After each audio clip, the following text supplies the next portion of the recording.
What is up, everyone? Welcome back. And today I'm joined by legendary DJ who has a lot of cool insights onto the whole manifestation kind of world of manifestation, the whole a lot of different ideas that we've gotten from Neville, that what we get from other sources, but his takes on them are really insightful. They're very unique, and he says a lot of things that I actually haven't heard anybody else say, and a lot of things that actually resonate a lot with my own understanding. So, thank you for being here, DJ, and welcome.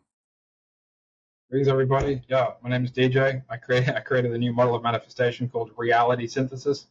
This is literally the only metaphysical and alchemical model, as far as I know, on Earth that explains how and why manifestation works the way that it does. And so that's what I teach on YouTube, is basically the real mechanics and theory behind manifestation, and how it works, why it works, and all the bits and pieces that go into the real depths of Neville Goddard and all the teachers alike. So that's pretty much what I do. Yeah. Yeah, and we were talking a little bit before this about kind of you getting started. You said you kind of began with New Thought teachers and then slowly developed, got more into the metaphysical side of things. Could you share a little bit about your process and how you began to kind of unravel these concepts? Right. So I guess we'll go into the origin story then. So way back in 2015, yeah, it was like the day before Easter, I think Easter Friday. My English teacher, of all people, in my class, she outed herself as a psychic, and she gave us all readings and read us auras and stuff like that. So basically, she told me my aura was blue, which was my favorite color. So I was kind of like, whoa, how did she know that? Some kind of weird coincidence and stuff like that. And so something just woke up within me, and I went home and I'm like, how do I see auras? And so I started this whole practice of gazing, because that was the first thing I read. And so I think for like 3 weeks or something, like I just spent like as much time during the day as possible just gazing at my hand, just 15, 20 minutes here and there, bits and pieces. And I started to see things, right? And then like 3 weeks later, or about that, I don't know exactly how long, but it was roughly that time, people started telling me that I was glowing.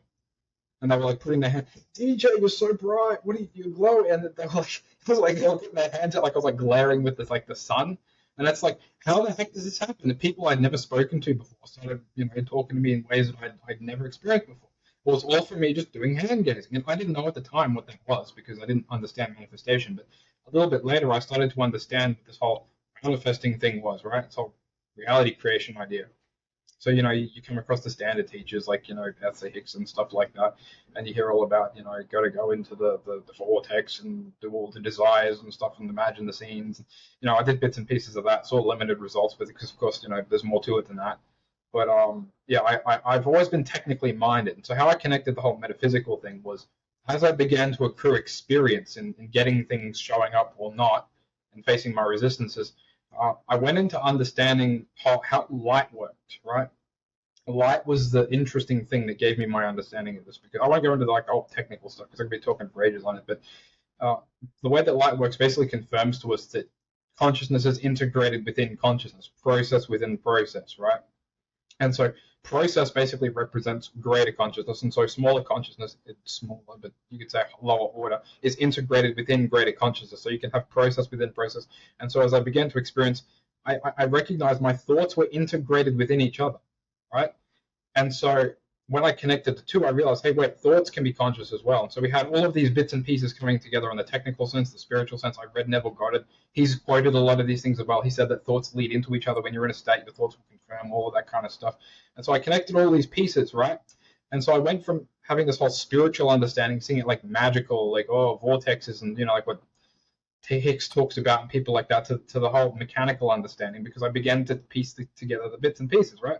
And so over time, I realized that everything has metaphysical and alchemical correspondence, because the gazing practice that I spoke about, I actually found an alchemist back in 2018, and he taught me an advanced version of the gazing practice, so it opened me up to a whole new world.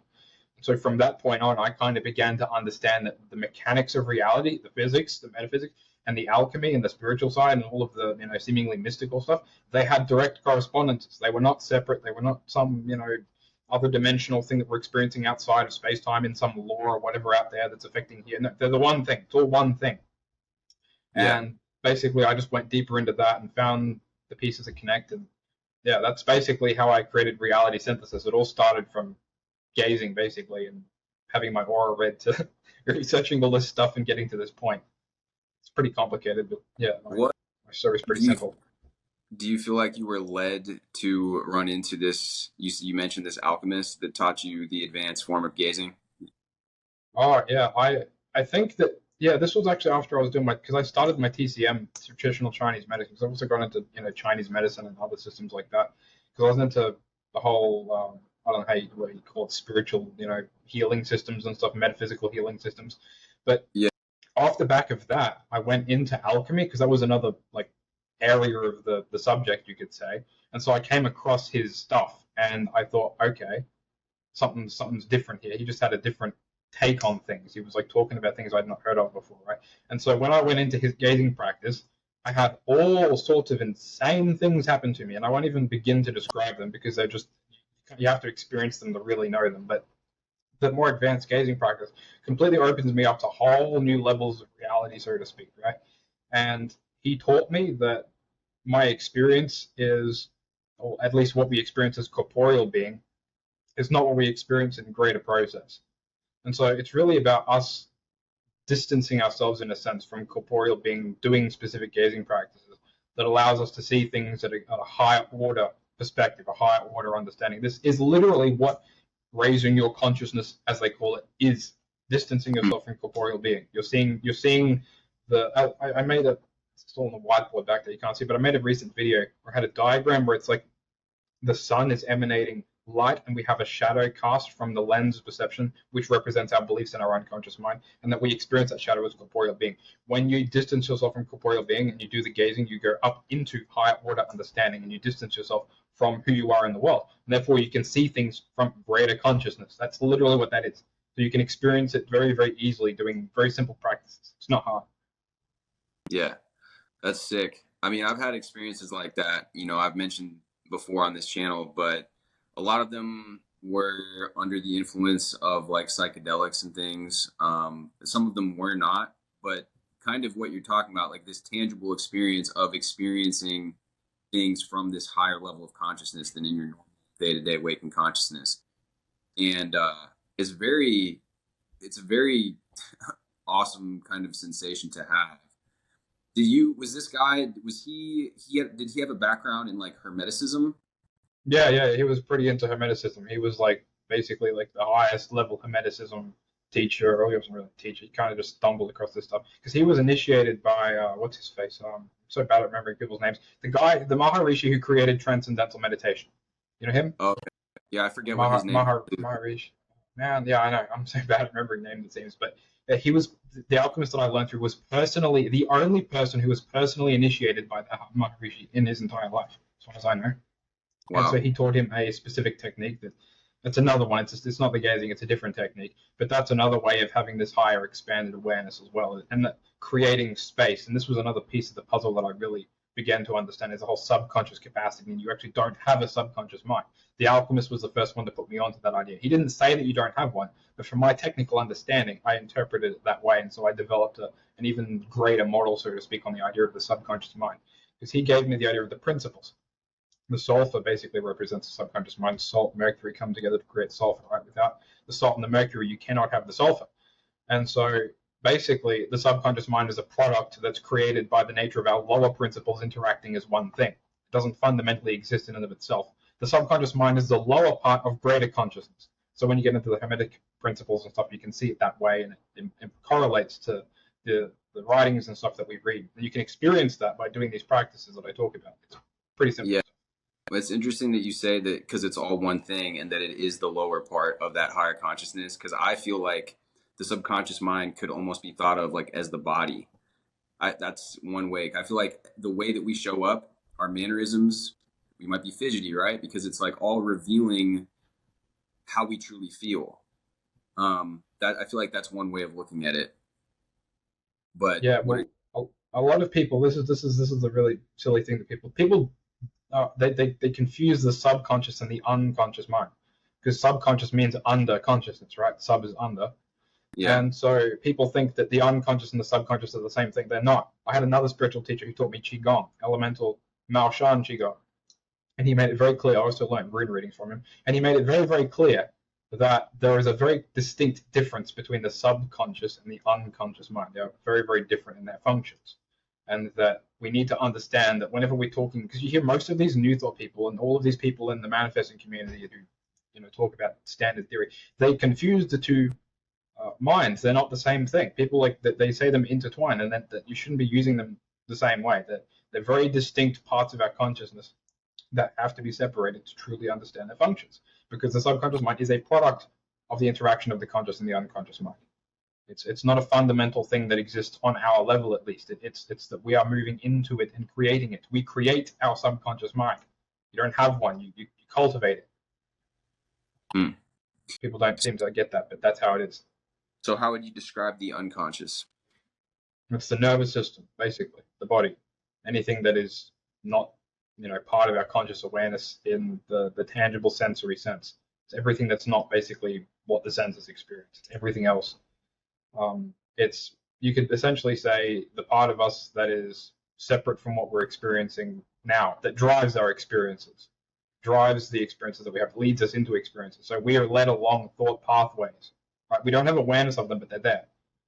They project shadows, and we basically follow along the pathways of what's anchored and crystallized in the unconscious mind. And so as we expand our conscious awareness of what's in that field geometry, what's in that crystallized structure, what's in the projection on the lens, then we are pertaining to more subconscious capacity. We are distanced from corporeal being. Does that make sense?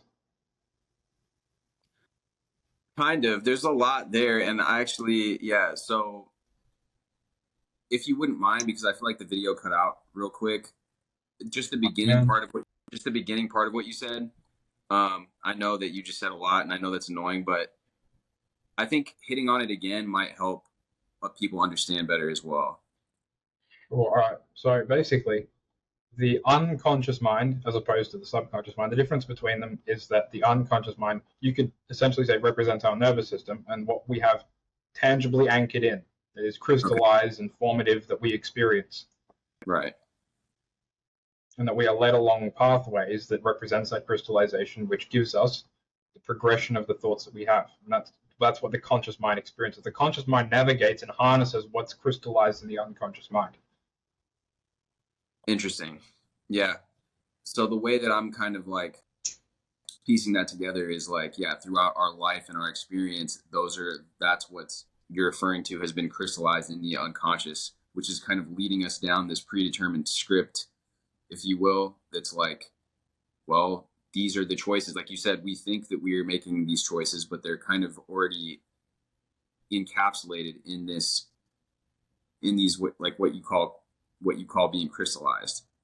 Is that? Yeah, yes. Stuff that's basically, you could say, stained onto the lens of reality and that's projected all the time without us having any awareness of it. Right. And that's so all of our thoughts come from that. Yeah. I like that metaphor. I use that one a lot because it's like we have this lens and the lens gets distorted because of these past experiences, because of these things that we've had occur. And what you're saying is essentially cleaning up the lens. Yeah, you could say that. We're just restructuring and arrange. We've never got it says rearrange the mind. That's basically what we're doing. It's all of the stuff is already present. The principles are present. We change the association to them. We shift the sense of self relating to the concept at hand, and thus the relationship changes, and we experience the same thing differently. Concept stays the same. Sense of self changes. Context changes. Therefore, our experience changes. You see? Yeah. You have a couple quotes here that I kind of wrote down because I think that they're like very on point in terms of this conversation. And you mentioned in a video that, really the purpose of being here is to achieve our highest expression. And that would include following the things that we find the most fulfillment and satisfaction from. Now, you've had other people say things similar like this, like following your excitement, following your curiosity. And you mentioned that standing naked and exposed on the stage of reality, metaphorically speaking, is what allows us to do this. And that when we hold back from this, our subconscious knows, and then our sense of self has no choice but to reflect that back to us because it will reflect what we feel truly worthy and capable of manifesting. Yeah. Yeah. I know I'm just like reading what you've said, but I mean, it hits home because I feel like a lot of people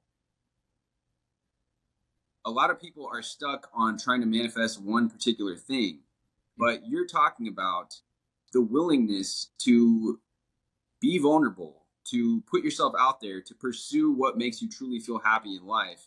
And that by doing that, by following that intuition, by essentially being courageous enough to do that, take action on that, that is how we're going to manifest, the things that we want, our desires or whatever. They're going to come naturally to us as a byproduct of living authentically and vulnerable in that way. Mm-hmm.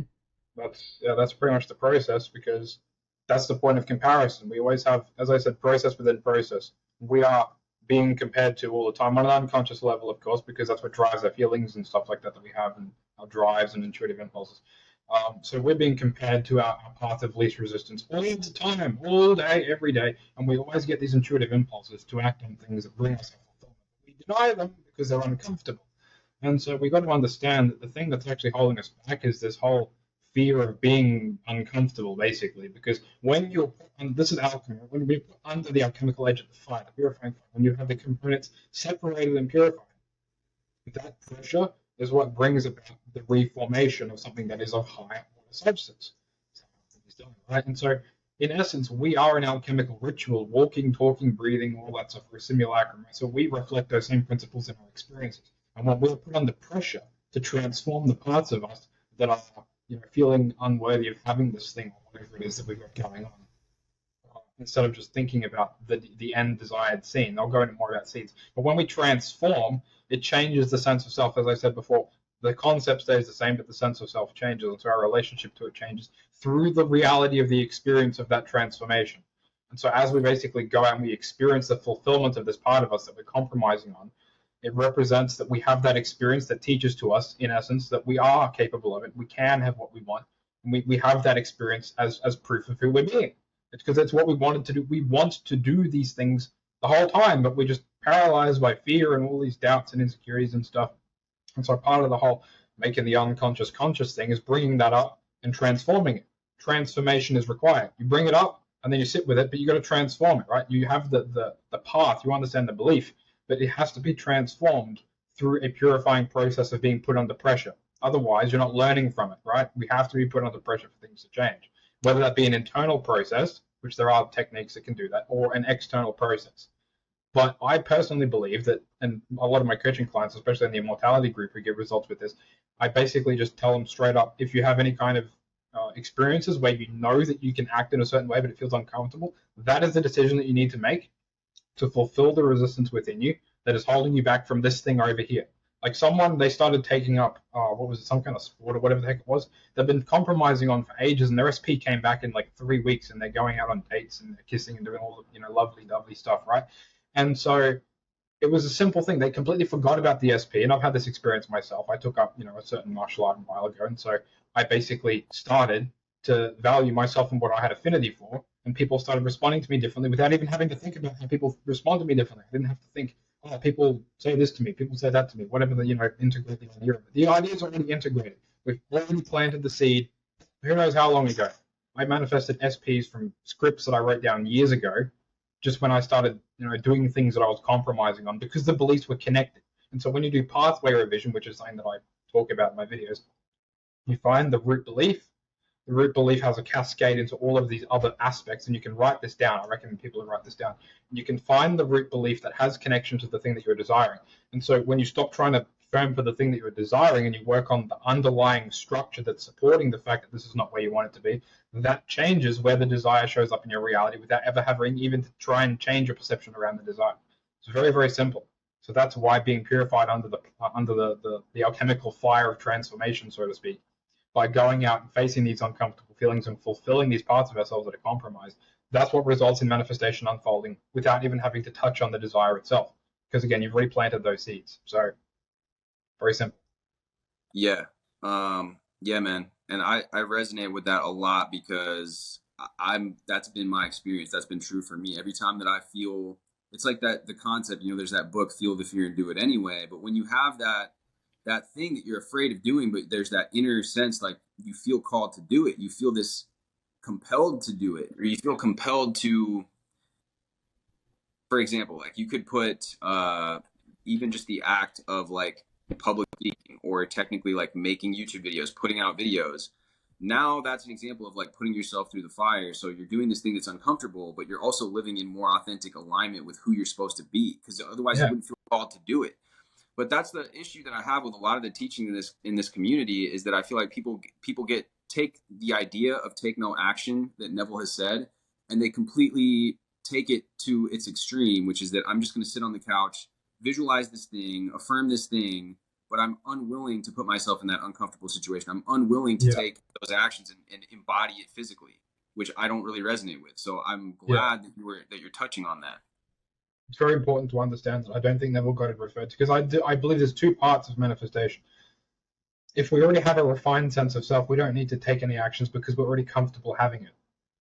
We're already comfortable having it, and things can show up accordingly. But if there is a transformation that is required, an action internally or externally which represents the fulfillment of that is required, no matter what. Otherwise, you will see limited results. And I know this from many, many, many years of trying to do this myself, the standard way. All I ever got was bits and pieces, signs, blah, blah, blah, blah, blah, never what I wanted. And the only way that I ever got what I wanted was when I transformed. No matter how many seeds I planted, no matter how many sat scenes I did, no matter how many scripts I wrote down, hundreds of affirmations, whatever the heck it was, listening to them, repeating it in my head, nothing changed until I transformed. Well, so this is an interesting kind of discussion here, but do you believe that it is possible that somebody could achieve, for example, you mentioned somebody playing soccer. Do you think that that somebody could achieve success in athletics or a very high proficiency in athletics without actually doing the thing? You'll be driven to do it anyway. That's the natural experience someone would have. So, what's the point? You would want to do it anyway. So, right. You'd be driven to do it anyway. What's the big we're going to imagine our fulfillment in our head. You'd be driven to do it anyway. Like there's no separation. Yeah, and I exactly, man. And that's like what makes a lot, and to going back to that point, it's all one thing. Like the way that we're showing up in the world is a reflection of our beliefs, is a reflection of what we believe we're worthy of it, like you mentioned before. So embodiment, these types of things, we're physical, we're spiritual, and we're physical at the same time. So that just makes sense, right? I think that a lot of people get caught up with the ideas and the theory, and then they want to project this mental thing without I guess the word you could say too is integrating it into their being, making it in the here and now, in life, in like you said before, embodying it. I don't know how many ways or words or ways of describing it that will actually make it click for people. But bringing I think there here now, that's probably the best way. The there here to here and now. Bringing there here now. You have the feeling of it. You bring there here now. You embody it. It's that easy. Yeah. Well, so what are some of I know that obviously you have, your kind of your reality synthesis training and whatnot, but what are some of the things, just so that people get an idea, that you focus on, or some of the preliminary things even that help people kind of get more in tune with this new way of looking at things? You mean like the idea of manifesting or the metaphysical interpretation? I guess right now, I guess both, but I'm more curious right now about the metaphysical interpretation. Right, the metaphysical interpretation. Okay, so in order to really understand metaphysics, you have to understand the lot. Otherwise, it doesn't connect. Well, you can intellectually see the points, but in order to really grasp metaphysics, you have to understand the complete epistemology. You know what that means? It's requiring all of the connecting dots to be present in a way that makes sense for the metaphysical interpretation to make sense, because it is the principles that reflect in all things. So when you can understand the principles, but you have to see them in all the stuff for them to really click. That's the thing. So sorry, what were you gonna say? Does that include the Hermetic principles? Yeah, of course. It's all of the systems. They all have a similar kind of 1 to 2 to 3 to 5 to 8. All of that kind of progression. It's all the same. Like a lot of my understanding came from studying traditional Chinese medicine and Taoist theory. That was like I was into that before Hermeticism, right? Hermeticism was like the one that came after that. Yeah. But from my basic principle understanding, it comes from Taoism, yin and yang. We see yin and yang in everything. But we also see the 3 principles in everything. But we also see the 5 elements in everything. And we also see the 8 directions in everything. And we have to understand that all of these different progressions have correspondence to everything that we experience to some degree. So a metaphysical viewpoint is seeing what principles are present in what physical phenomena. That's really what we're talking about here. That's really the real essence of metaphysical understanding. What are the 3 principles that you mentioned? The principles of Taoism or Hermeticism, or which one? Well, you mentioned like the yin and the yang, and then you right after that, I think you said the 3 principles. So yeah, Jing, Qi, Shen. That's from the Taoist system. Jing is basically substance, which is in most people, like people in traditional Chinese medicine, Jing basically refers to your genetics. It's what's like fundamental. So you have prenatal and postnatal Jing. You can eat food and it transforms food into postnatal Jing, which is more substance to basically continue restoring your body. But prenatal Jing is what you're born with, your genetics, and so that's basically what determines your lifespan in essence. And so without a supply of Jing substance, we basically dry up because it's like lubricating fluid essentially. It's like it's liquid instead of like it's density. Let's just say Jing is density, and so Qi is radiance. Qi is radiance, and it's essentially what we have of as like the idea of energy, right? It harnesses Jing, it moves Jing around. Energy and matter are kind of like these 2 ideas you could say. Jing is matter and energy is, although they're kind of related. But in the metaphysical sense, we can see it that way. And so Shen would be spirit, which is our relationship between these things and how we experience them, basically. Okay. And like in your process that you guide people through, this is like one of the foundational pieces. Part of it is understanding these metaphysical principles before diving into the manifestation aspect. Yeah, you can see it like I don't go about it with everyone because not everyone needs to understand the principles to manifest what they want. But if someone can see greater by doing that, which I know people who have, I have guided certain people, and they haven't needed to do any belief work. They've just needed the metaphysical understanding, and all of a sudden their reality changes. So it depends on where you're at and what needs to be fulfilled. And you can get that by speaking with somebody, like what it is that they need. Yeah, usually. I mean, I can't always guess it first off the bat, but when you dive into someone's beliefs, you can pretty much pick up on the metaphysics of what's screwing up in their belief systems, and then you can, basically prescribe a remedy, so to speak.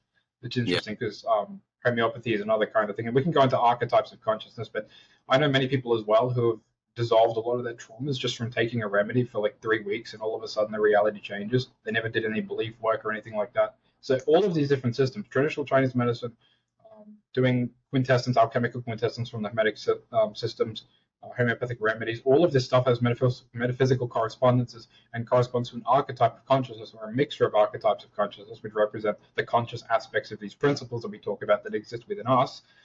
And so when we work with those, using medicines and stuff like that, it aligns those to be proportionate relative to greater consciousness, and so we dissolve our resistances without ever having to even touch the psychological realm. This is an interesting idea. Yeah, what is quintessence? Basically, it's taking if we're doing plant alchemy, which is what most people do, it's taking the mother spirit of a certain plant, which is basically the source of emanation of the consciousness of the plant, and we're basically consuming that, and that has, of course, metaphysical correspondences to parts of ourselves, and so aligns those parts of us to be proportionate, at least more proportionate to greater consciousness, and thus transforms us. Which usually, taking quintessences, would also result in an opening of the spiritual senses as well, physical healing as well, lots of different stuff on multiple different levels. It's basically like a homeopathic remedy, except like cranked up to 11. Like they're the most powerful form of healing that I can possibly think of when it comes to taking a substance. What is this? What is that made out of? Are there different? There's different. Everything, every plant. No, there's one process. There's only one process. I'm not allowed to talk about that process because it's a part of what the alchemist taught to me about how to actually make it. There's 2 methods that I know, and he taught me a more efficient way to make it. It still takes weeks to make one batch. It's a very long and arduous process and involves many different substances, and they're very expensive. But it's a process that you don't get much out of for the time that you spend with it. So unless you have time to make this stuff all day, every day, you're probably not going to have enough to last you for very long. So yeah, it's not something that's practical for most people to work with. Because you think you need to, is it something that you need to keep taking? Yeah, you need to keep taking it every day, and you slowly up the dose as you begin, because it'll force stuff. It'll force you to detox as well. It'll force stuff out of your body, and Mm, so if you're taking too much, you can basically destroy yourself because it'll force too much out at once. You'll have all yeah. these terrible I, things happen to you. I've heard similar things about like with ayahuasca, like people purge after they do that plant medicine. I've also heard that as well that when people do that, they're able to remove things that were blocking them and limiting them as well. Yeah, oftentimes with the quintessence, it's dissolved in dream states, and physically speaking, it flushes out your liver, your kidney, stuff like that, which is why you should be drinking a massive amount of water when you're taking quintessence, especially in the early days. Otherwise, you're probably going to end up feeling under the weather pretty quickly. So the general dosage we have is until you're at that point of like, I'm not feeling good, you back off just a bit, and you just keep doing that dose until you can push it forward to the next level, and then you just keep upping it to the point where you can handle more of it at once. Did you notice you took it yourself? Yeah, I don't continuously take it because I don't have a constant supply of it. I'm thinking of going and getting industrial scale equipment so that I can make it on a larger scale so I can continue to take it. But What were some of the benefits that you felt like you got from it? I'm just curious. primarily lucidity, more vitality. When I say lucidity, I'm talking about like, generally distanced from myself in a sense that I could see greater perspective. Yeah. And yeah, I would say I started dissolving some stuff in dream states. I didn't take it for a long time, so I didn't get the real benefits. It takes a good 3 months for stuff Mhm. to really kick in with it. I didn't go for that long because, again, I don't have enough of it. So I can't really get to the depths of it, but it can restore physical Jing as well. I believe, I don't know, but the alchemist did tell me that it can keep you around the age of 45 if you continue to take it at a certain dose over it. But of course, you have to build up to that. So it's a long term thing. You don't just take it and think, oh, I'm going to be healed. No, it doesn't work like that.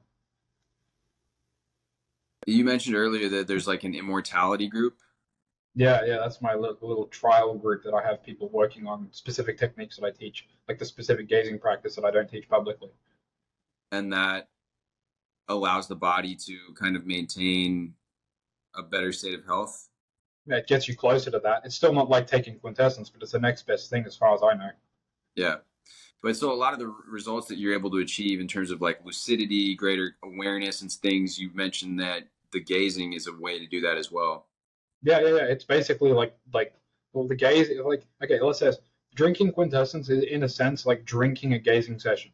Except with the gazing session, you have to go deep. You don't just take it and it boom, it's done. You have to actually do the work with gazing. It's more Yeah. transformative in that way, but it requires more, well, transformation to get the same result. So quintessence is the easy way, in a sense, to do, transformation. But again, it's a long-term thing that you have to continuously take. It's not like you're just boom, I'm done. And in the short term, you're probably better off doing the gazing anyway. Although doing them all together is probably going to be the most powerful way because you'll be hitting every level pretty much possible because you'll be transforming and taking the quintessence and all of the stuff at once. So Hmm. yeah. Right on. Yeah. And if people want to if people want to learn this process, obviously they can watch your videos, but if they want the more advanced stuff, then they should go to your website probably. Yeah, And yeah, yeah. I don't currently I'm not open to taking publicly into the immortality group. I only let certain clients that I've been working with for an extended period of time in there because I know that they're going to be doing the work. Everyone in there does the work. Nobody in there doesn't do the work. Everybody does what I say every single day without exception, except maybe might miss a day if they're busy with some crazy stuff. But yeah, everyone in there is dedicated to the process. So that's why I don't just open it up publicly, you know? right. But aside from the more immortality group, like your reality synthesis coaching, with that you teach advanced gazing concepts. What all kind of, I guess, should people expect from that? All right. So yeah, if someone's doing a coaching session with me and say they want to get their SP, right? We're basically going to go over first and foremost what the primary archetypes of consciousness are that's holding them back, and they can see the relationship between what they're doing and what the SP is doing, like they're meaning the person I'm coaching, and they're meaning the SP. So the relationship between them, the archetypes of consciousness playing out, and then I show them the beliefs that represent that, so they can feel and experience the beliefs, and they can understand the state that's playing out, right? So they can basically have an experience of what's holding me back, and then work with the process to dissolve that over a period of time. And I usually say 3 weeks, if you're doing the work, should be all it takes to transform. If you're doing the work completely and uncompromisingly, you'll transform from doing that. But some people I teach the advanced gazing to, some people I don't. It depends on where you're at because it forces open the imaginal senses. And some people do not want that because you'll see things in reality, like having visions and hearing people's voices in your head. you don't want that happening sometimes, because it can be very, very, very, very, very scary at times, because the things that you hear can be nightmarish, or the things that you see can be nightmarish. And yeah, I don't think that some people should be doing the advanced gazing because of that, because they can end up in a worse place if they're associating differently to it. But to the people who I know can benefit from it, I will give it to them. And yeah, they'll continue to do that practice, hopefully, for the rest of their time, because it's a lifelong thing. Do you ever run into people that you feel like are playing out unhealthy dynamics with an SP? And then do you ever kind of try to steer people away from trying to manifest back, let's say, a certain SP, or Yeah. allow people? That's exactly why I touch on the archetypes, because then they experience the resistance itself, and they can understand on a higher level. They can experience the higher level in a sense, and they can understand, all right, this part of me is causing them to be like this. And so they write all this stuff down, and they can see it. Like some of them, I do a field geometry graph for, and it's like a chart of which beliefs connect to which things and which feelings, and they can basically see the experience of their resistance just on a bit of paper. And it's pretty transformative to be able to just see it, because then it like brings them into that state. And then I can also give people certain words like that bring them into that archetype, an affirmation that's tailored to their archetype. And so they can basically embody the state of the fulfillment in an instant just by bringing that into their mind, and all of the resistance dissolves pretty quickly. But it has to be touching on the specific resistive pathways. If it's just a general thing that doesn't have laser focus on what they need, it's not going to have the same transformative effect. So it has to be custom tailored to really get like deep results, in a sense, because you have to target what you have beliefs in order to get those transformations going. Otherwise, you'll just be taking on someone else's stuff, which doesn't really serve you the same way. So that's why custom work is always better. Where do these archetypes come from?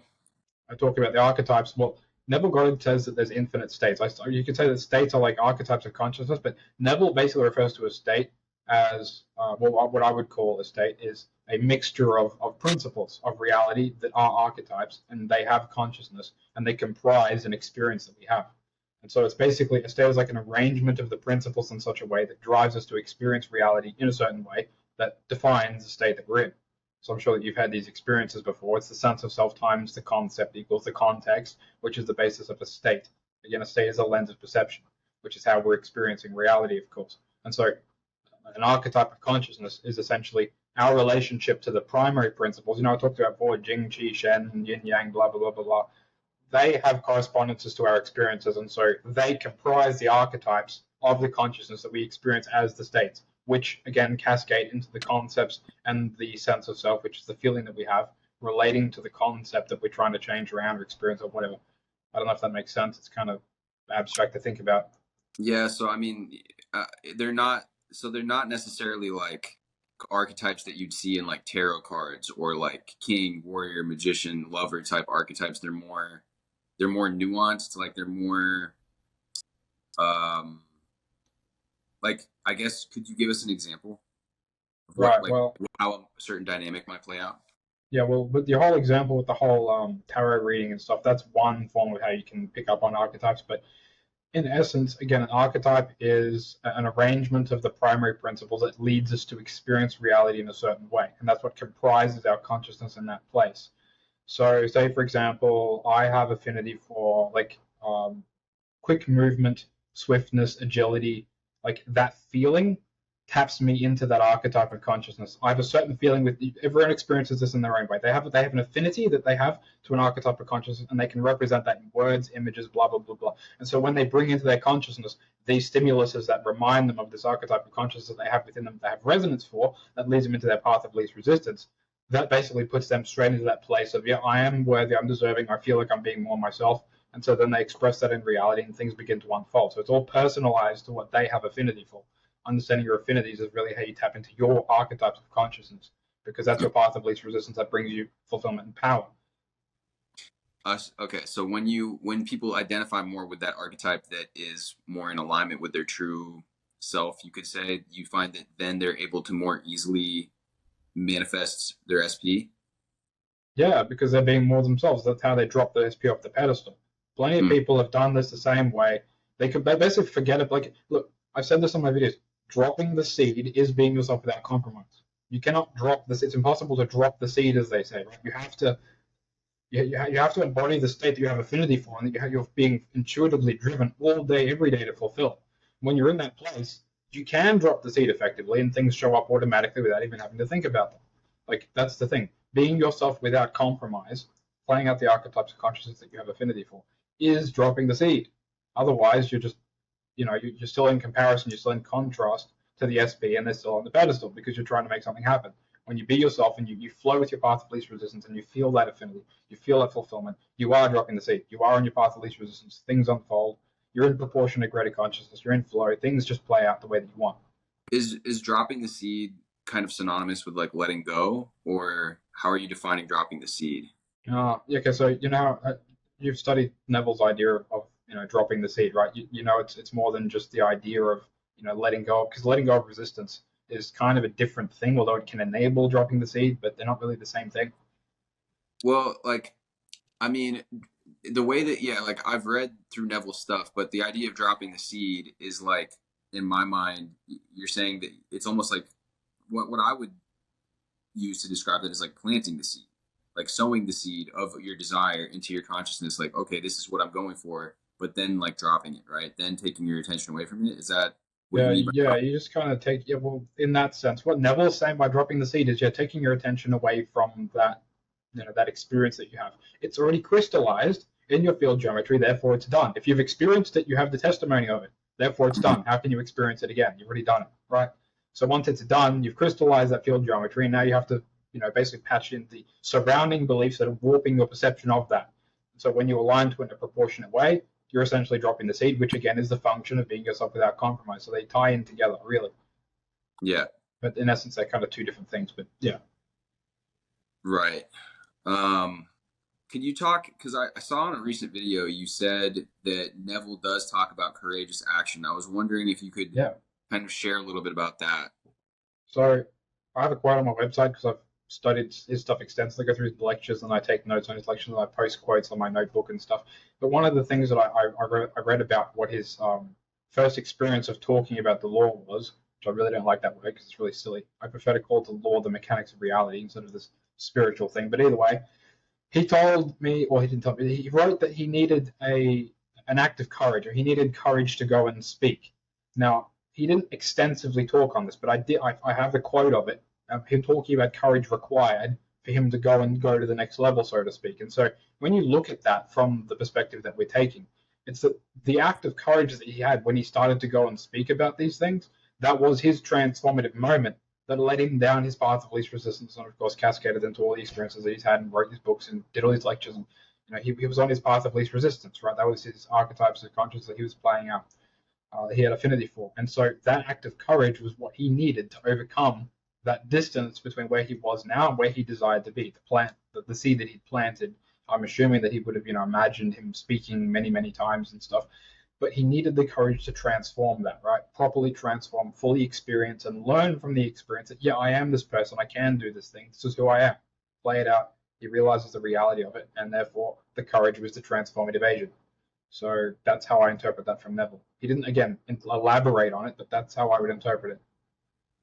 Yeah, it's it's interesting. I wish that quote was like more widely known, because I think that that's something that a lot of people in this community could be better served by, that understanding. Because a lot of his, he talks about how he imagined being in Barbados, or he imagined being out of the military, right?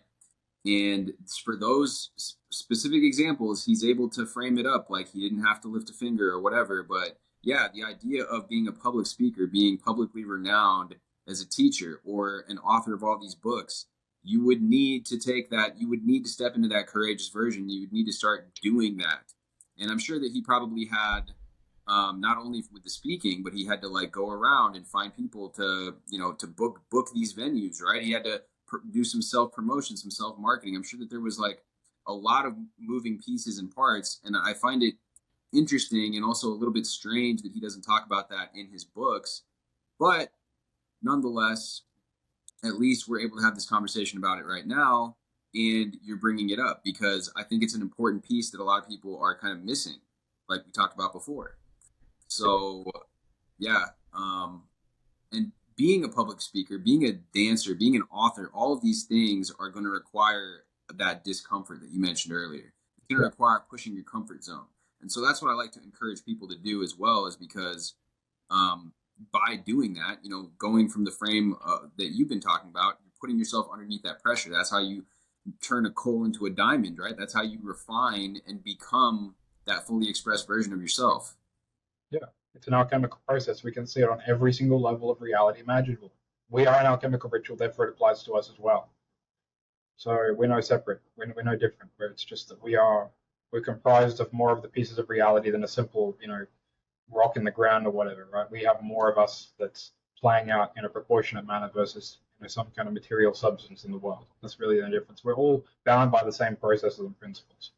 So Yeah. when we understand them and we play them out, we get the results that we want.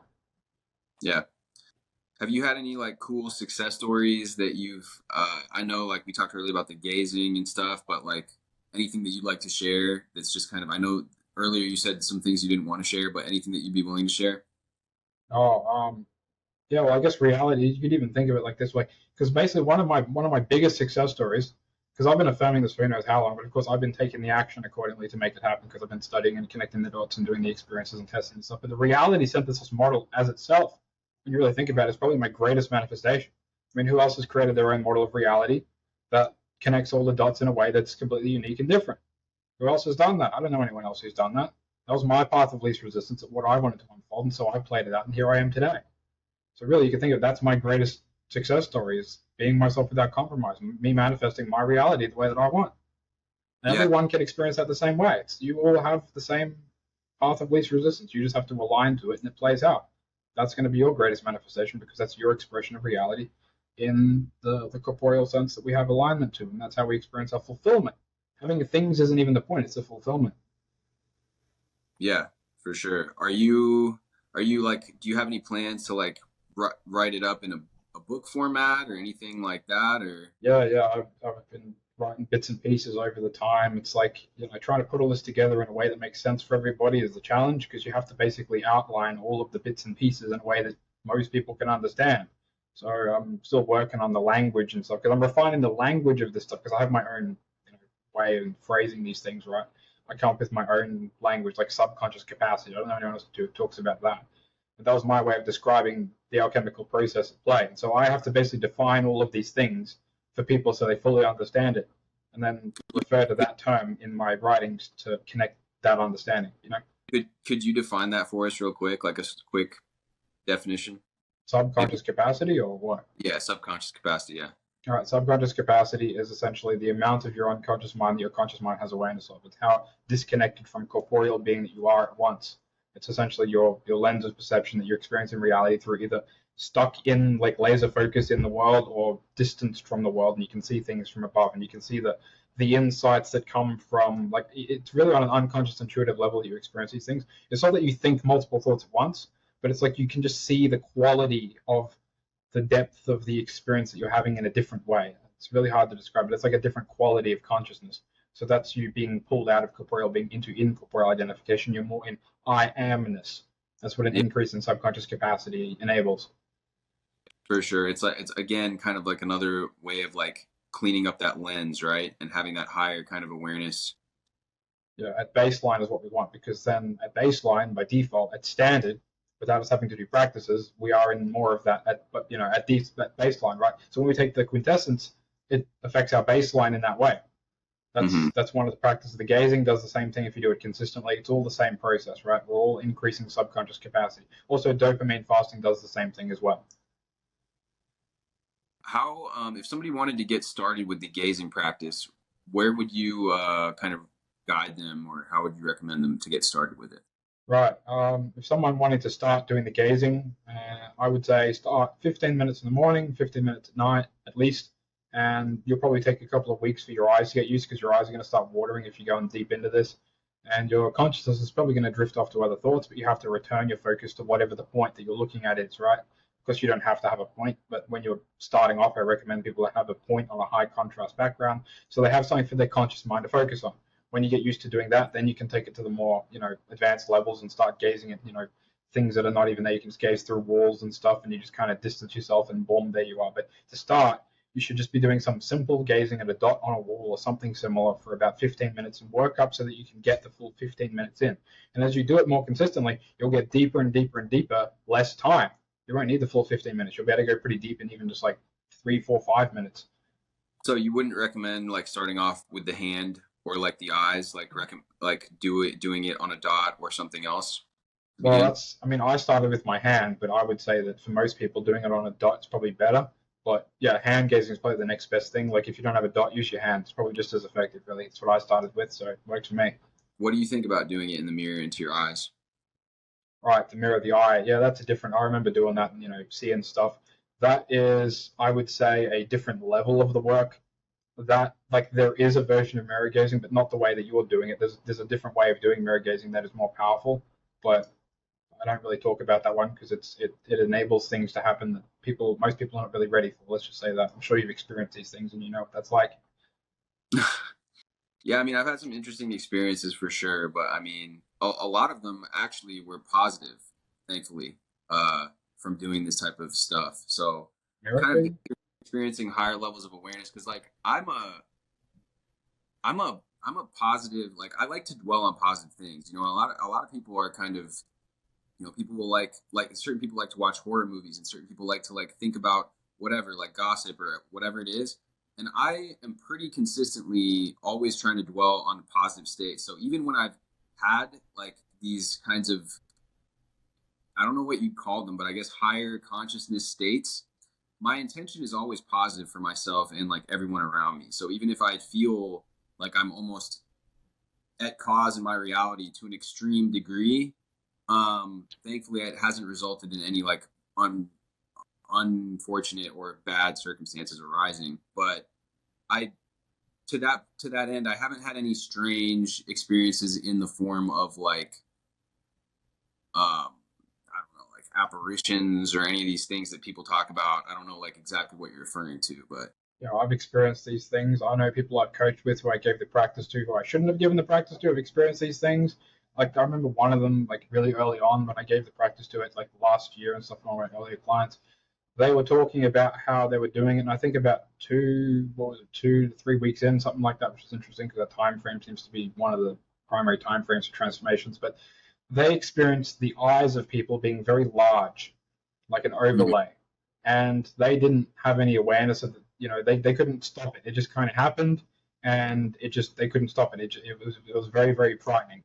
And I know other people who have had things tapping on walls and seeming ghosts haunting them and those kind of experiences, seemingly like summoning demons. It's not really what you're doing, but these kind of I wouldn't say nightmarish, but getting onto that level kind of experiences can really drive some people into being disconnected from what it is that they want. That these higher level practices can bring things out that people aren't really ready to be processing. So that's why I say that people should start with lower level stuff to get the surface tension out and then start going deeper from there. Yeah, It's yeah, easier. that makes sense. Cool. I'm trying to think of like, kind of like there's so much here in this conversation. Go for And, hours. yeah. And so I guess like I guess, I don't know, like in terms of what we're talking about, it seems like the best place for people to start if they want to kind of start having more. I mean, how would you even describe it? I guess we described it earlier, but it's like this kind of higher awareness. And you would basically say that people start off with the gazing practice, right?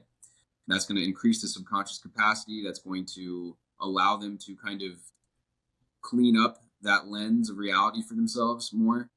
Yeah. And that's where you'd recommend people start. And then from there, kind of just like once they've developed that practice, what is it? The tangible experience is probably, if I was to describe it, it really is just like having, sometimes I've described in, so Vadim Zealand has this book called Tufti or Tufti the Priestess. And in that book, he talked about the sensation of this plate, which is on the back of your neck. And I guess this goes off of like Toltec wisdom. And they teach about this in there. But essentially, there's like this appendage point back there, according to this. Yeah, I And know that.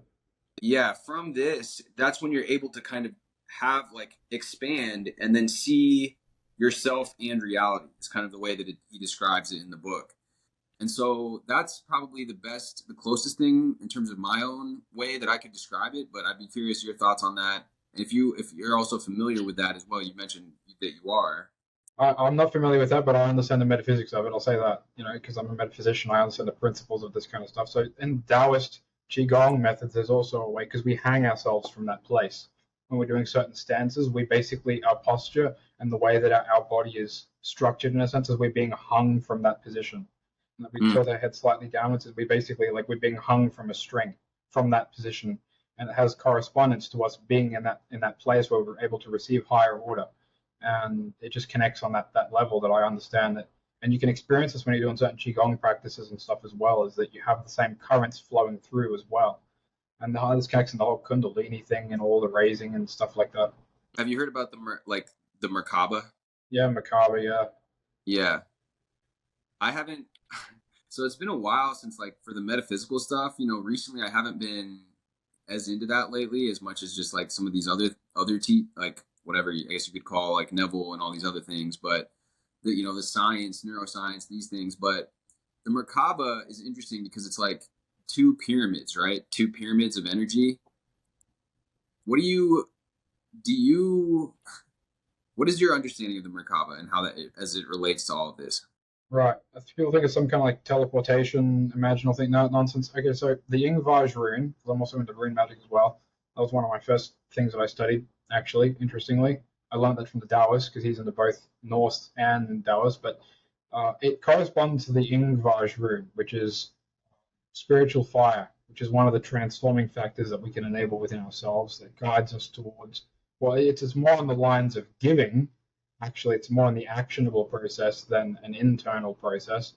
But the Merkaba is basically correspondent directly to this. And when we do certain rune mudras, when we do certain rune meditations, we visualize the same thing as the Merkaba. So when we're doing these processes, it really, the Taoist taught me that it's aligning both sides of your being.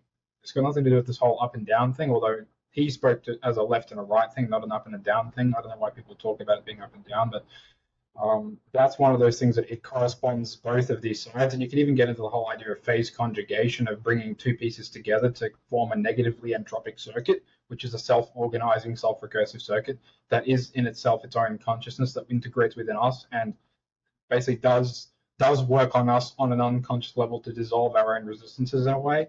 It's on multiple different levels. It depends upon how deep you go into it, but it does have a transforming factor.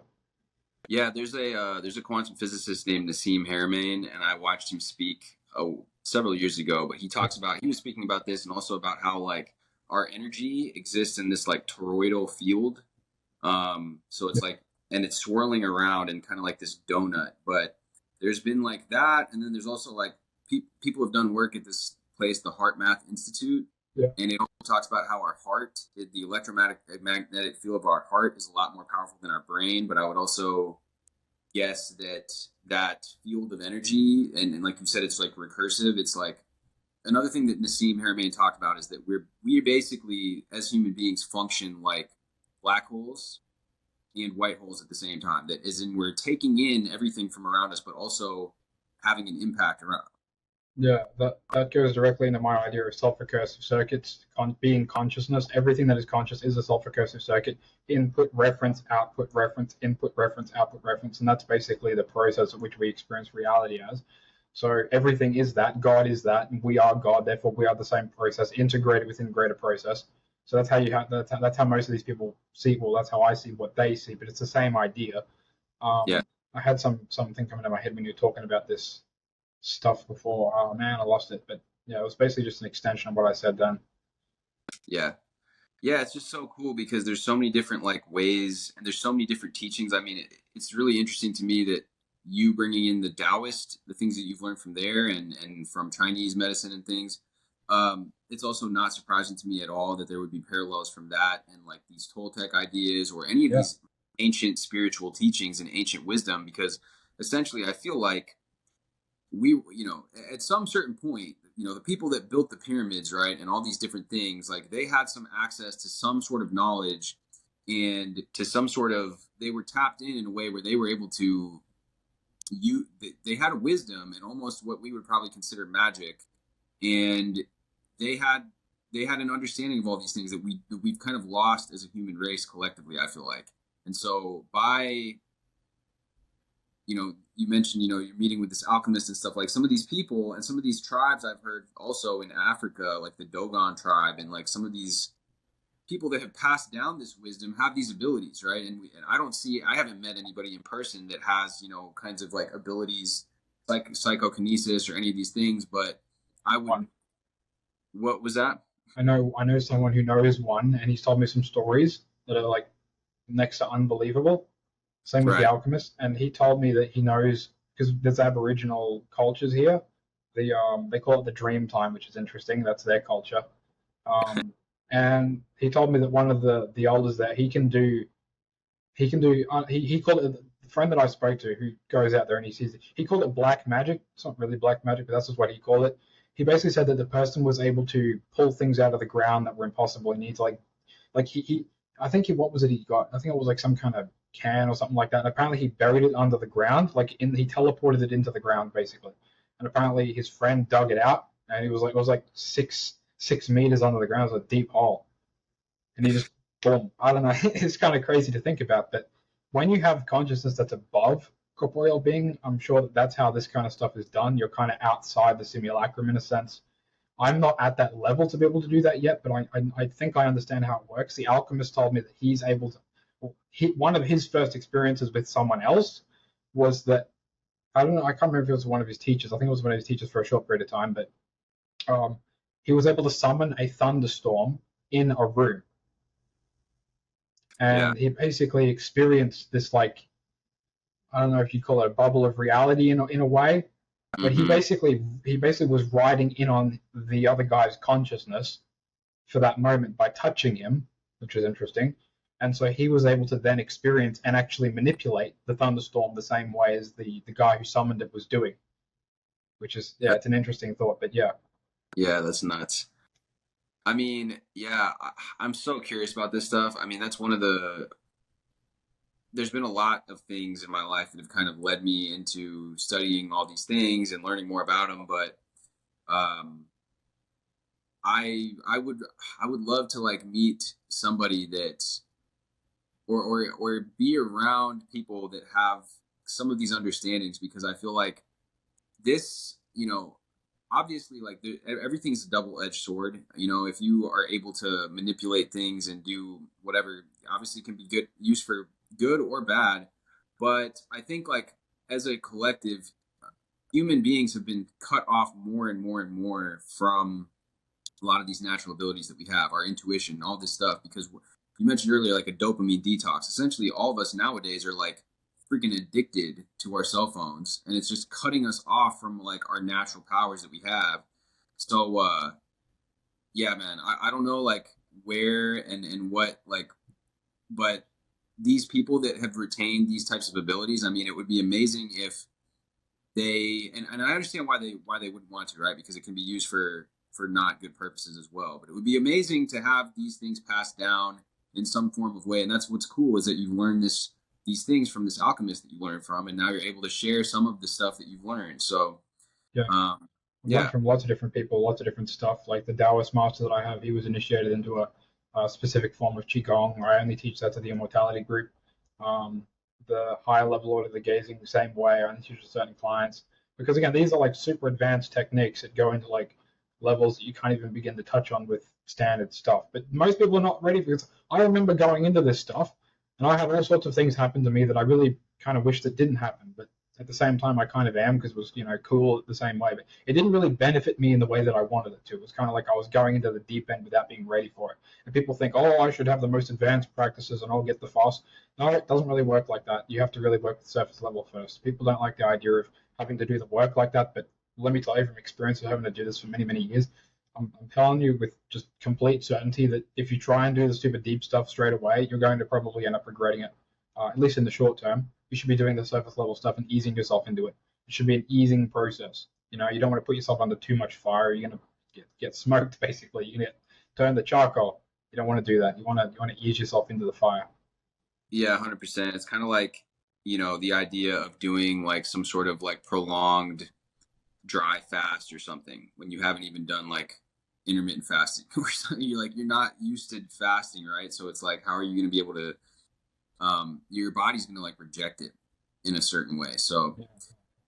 yeah, well, awesome, man. It was great. Been a very interesting conversation to say the least. I mean, I'm sure that There's been just a lot of topics that we've covered, and a lot of it, you know, to me, it's just having this conversation is that is what you're is kind of like what we were talking about to bring it full circle. It's like these types of conversations where people are honest, people are open. You know, I'll post videos sometimes talking about taking action, and I literally have people unsubscribe from me, but it doesn't matter because I feel like what we need to do is be authentic, be that vulnerable, like you said before, and stand naked on the stage of life. And when we start doing that, then maybe we will attract those circumstances that we want. We will attract those opportunities for us to have our desires, but also just live as a fully expressed version of ourselves. So it's important to have these conversations, man. And it's good that you're posting your stuff on YouTube. A lot of people clearly are resonating with it, and it's awesome to see.